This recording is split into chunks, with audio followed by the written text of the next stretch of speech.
to Dan. I think as he was talking, there's something that really struck me about all this is since I got involved in this movement, I've been told consistently since 1999, the last time this place was raided before Animal Rising turned up, that it was impossible to get dogs out of here. And I think what Animal Rising did a couple of years ago really demonstrates that it's not impossible to get dogs out of here, not at all, that all you need is that confidence, that desire to do it. And something else that more recently I've been told is impossible is to have a campaign like SHAC in the modern world. And when I first heard about Palestine Action, I nearly cried, to be honest, to see a campaign that was doing what we did, but kind of on steroids. Like, their actions are amazing. But you can see that inspiration from SHAC in there, and you can see that there is still very much not just a place, but a necessity for grassroots direct action pressure campaigns. So, without further ado, I'm going to pass over to Richard and Huda from Palestine Action, who are going to rouse our rabbles or give us some inspiration. Thank you. Thank you for having us. It's an honour to be here, really, and it's an honour to be speaking at Tom's book launch. Tom first reached out to us when we were charged with blackmail, and he reached out, and actually we were so grateful for that, because we knew about SHAC, we were inspired by SHAC, and to see that solidarity and to be able to speak to people who had gone through what we were going through and about to keep going through and could give us advice was priceless. But I'll just explain a bit about how we actually got to that point and where we are now. So we in Palestine Action, we target Elbit Systems.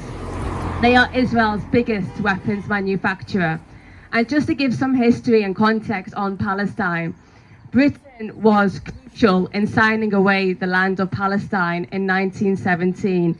They signed away our homeland and gave it over to the Zionist militias, which was something they never had the right to do. Britain was on the ground colonizing historic Palestine, and during that time, my great-grandfather was involved in the uprising against the British colonization, and they shot and killed him and destroyed our family home. And then just a few years later was when the Zionist militia came and ethnically cleansed more than half of the Palestinian population, destroyed 500 villages and massacred many families. We call this the Nakba because it was the great catastrophe that happened to the Palestinian people and hasn't stopped until this day.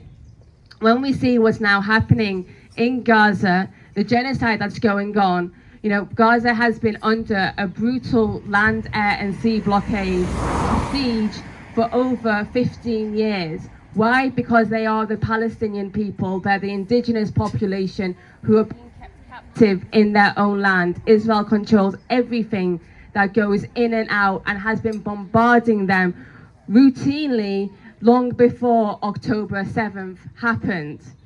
And now we're seeing over 30,000 people have been slaughtered, over 12,000 children have been killed.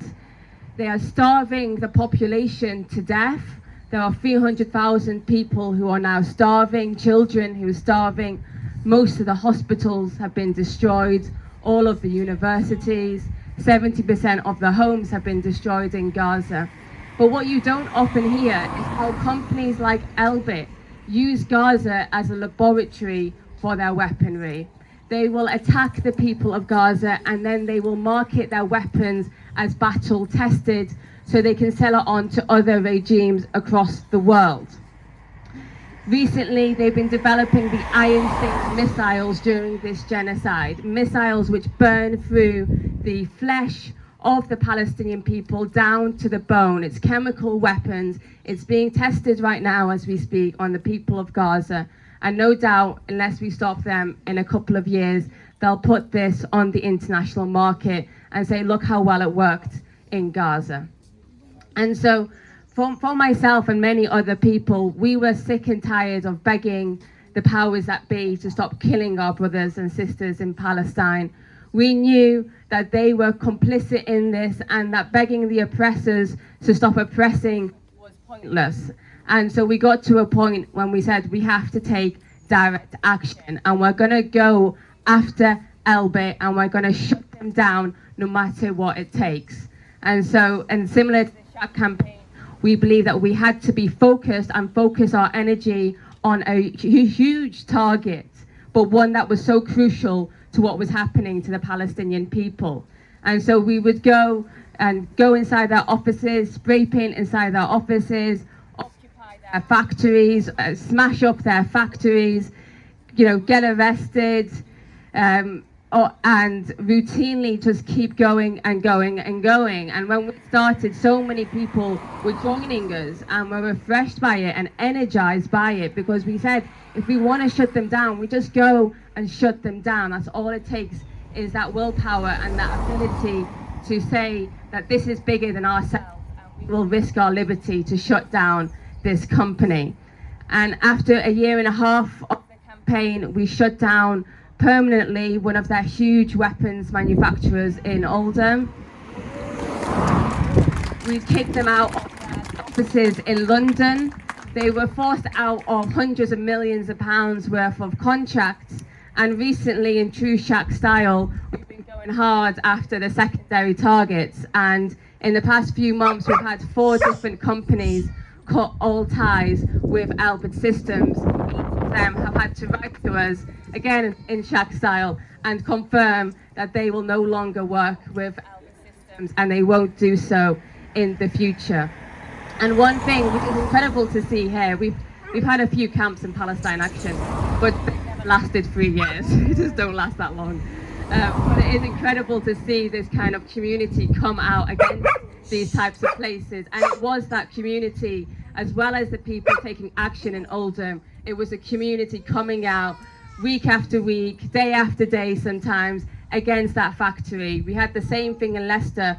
We had thousands of people, when we had activists on the roof, come out and stop the police from trying to take Palestine Action activists off that roof, who continuously go after that weapons factory until they're shut down. And I think seeing how SHAC had done their campaign before, and also I just think it's incredible that you're here, Tom, after everything they did to the SHAC activists, and that they continue to speak up, they're continuing their work, and I think that's absolutely incredible, because one of the things for us was, whenever they try and repress you, you just do not stop, because they will do everything in their power to stop you.